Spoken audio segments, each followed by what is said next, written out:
Hola, ¿cómo estás? Yo soy Noelia Cano y en este canal hablamos de bienestar por fuera y por dentro y hoy vamos a hablar de envejecer. Actualmente hay una corriente de gente mostrando cómo lleva su edad, cómo vive su edad de una forma pues acertada, feliz, no como los valores que normalmente están asociados hacia envejecer, que no suelen ser muy positivos. Entonces me gustaría analizar hoy contigo por qué existe esta visión del envejecimiento anteriormente negativa y en qué se está moviendo un poco ahora estas cuentas, este movimiento social que nos dice que se puede, como yo digo, envejecer con arte. Así que vamos al lío.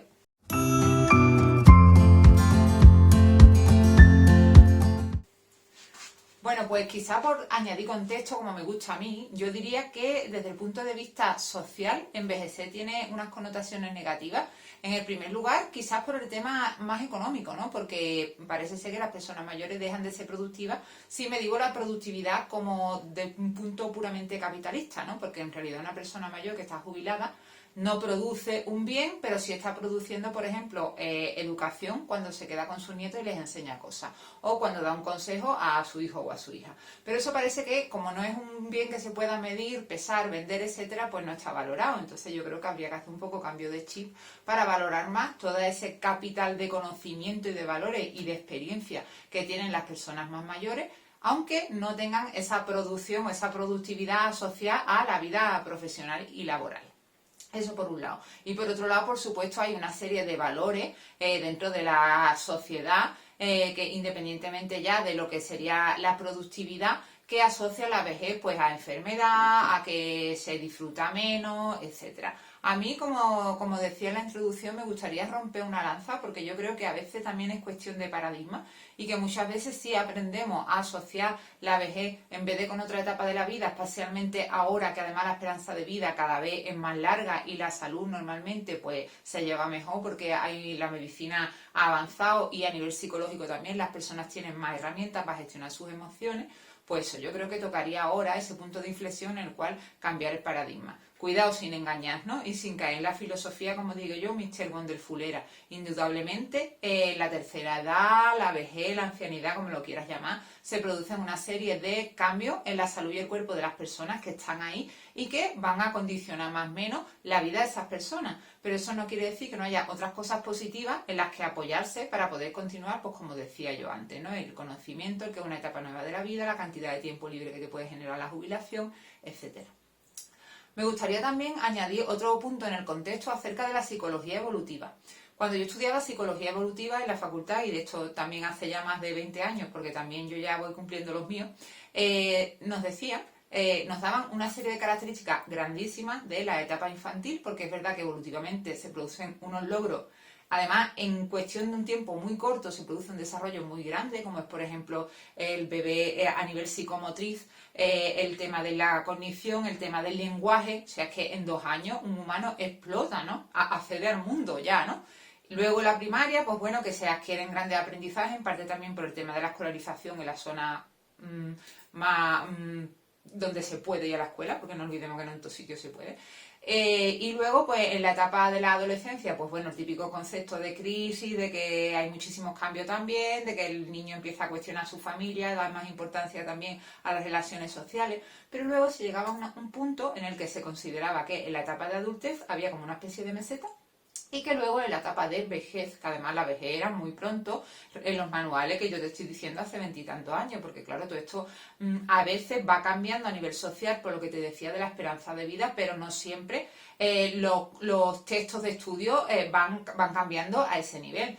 Véase un ejemplo también que todavía se manejan en centros de salud cifras que dicen que las madres a partir de 35 años tienen más riesgo de un embarazo problemático y los 35 años de ahora no son los 35 años de 1975. Cuidado, que ahora hay muchísimas mujeres gestando a partir de los 35 años y esos cuerpos no están como los cuerpos de tu abuela con 35 años. ¿Me explico? Pues yo creo que este paradigma también es hora de ir cambiándolo porque muchas veces lo que hace un poco es limitarnos.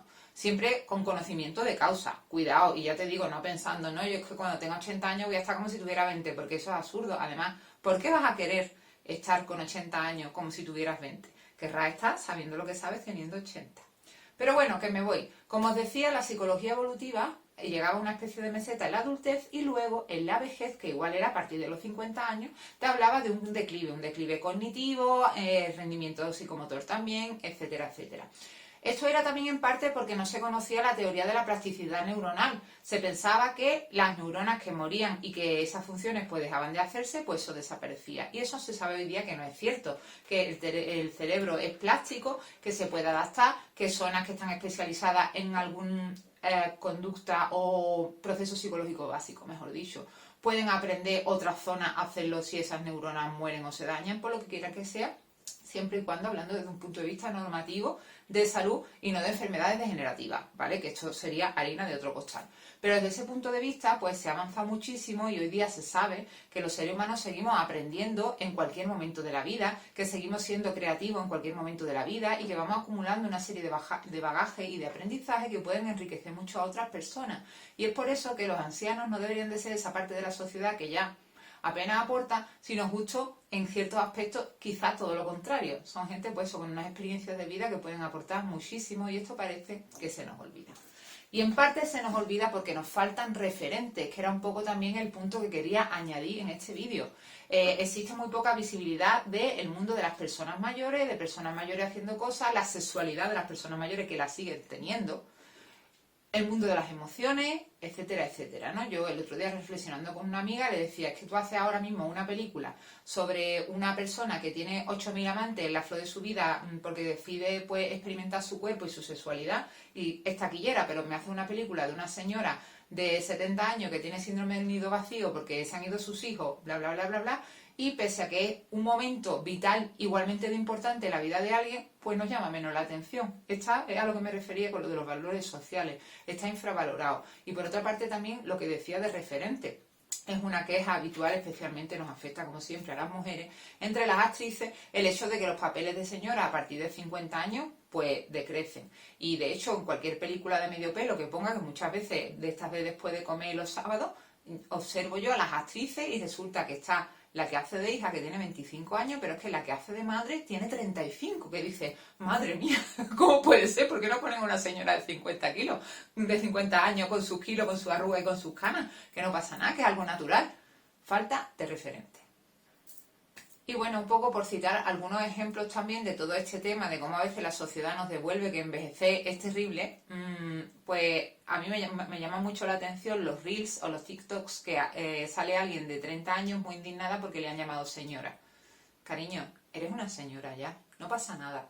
A mí, yo de hecho prefiero que me llamen señora a que me digas chica, porque no me voy a enfadar contigo si me dices chica, soy una persona cordial, pero me chirría muchísimo en la cabeza porque yo digo, madre mía, que no soy una chica, soy una señora con un trabajo ya de varios años, soy madre, no sé. Es como que nos infantilizan y nos dejamos infantilizar a veces con todo este rollo. De hecho, un poco el ejemplo ya que fue, que madre mía, resulta que yo escuchando el podcast de Estirando el Chicle de Manuela Carmena, que me encantó sobre envejecer y me encantó, y de hecho el libro Yo Vieja te lo tengo reseñado en el blog y te lo recomiendo muchísimo si te parece interesante lo que te estoy contando, porque esto no tiene nada que ver con el análisis tan profundo que hace Ana Freixas en Yo Vieja. Como te decía, Manuela Carmena decía que le preguntaban que en qué momento se había sentido ella ya, bueno, ya eres vieja, ya la sociedad te está llamando vieja. Y le preguntaban, le planteaban que si era la primera vez que alguien le había cedido el asiento en el metro. Y ella decía que no, que la primera vez que ella se sintió vieja fue cuando fue al médico y la infantilizaron porque le dijeron, te vamos a mandar unas pastillitas. A ver, bracito, que te voy a tomar atención. Ese tipo de lenguaje no nos damos cuenta y a veces lo que hacemos es infantilizar a las personas mayores y no son niños, son viejos. Y sin ir más lejos, unos días después estaba yo sentada en un ambulatorio esperando mi turno y delante mía había dos ancianos, era una pareja, una anciana y un anciano, una vieja y un viejo. Y salió la enfermera de la consulta y le dijo, venga chicos, a la consulta. Y me quedé como diciendo, madre mía, que uno lleva bastón.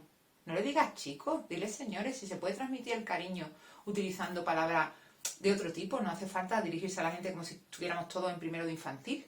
¿Me explico? Y es que hay veces que, aunque esas cosas, cuando las pensamos, digamos, tampoco tienen tanta importancia, pero cuando no las piensas, al final, ahí te entran, ¿eh? Ahí lo dejo. Bueno, quería terminar el vídeo proponiéndote una serie de lecturas, aunque ya he explicado una de ellas, que es la Bello Vieja. También, si te interesa el tema de los cambios en el cuerpo de la mujer durante el climaterio, que son esos años que preceden a la última menstruación y que anteceden a esa etapa de la vida que podemos denominar madura, que no somos frutas, pero en fin, vejez, etcétera, te recomiendo varios libros acerca de, como digo, el climaterio y la menopausia, que te voy a dejar en la cajita de información. Como siempre, también voy a hacer una especie de resumen de los contenidos que te he dicho en el vídeo y lo dejaré en mi post de La Pinturera. Y finalmente, no quiero despedirme sin citar a Ana Griot, que es editora y cuentacuentos, que dice que las mujeres viejas en los cuentos son llamadas brujas y que dan miedo porque son sabias e independientes. Ahí lo dejo. Gracias por verme. Si te ha gustado este vídeo y crees que le puede ser de interés a alguien, agradezco que lo compartas. Y si tienes propuestas para próximos vídeos, ahí estoy yo apuntándola. Gracias y hasta la próxima. Chao.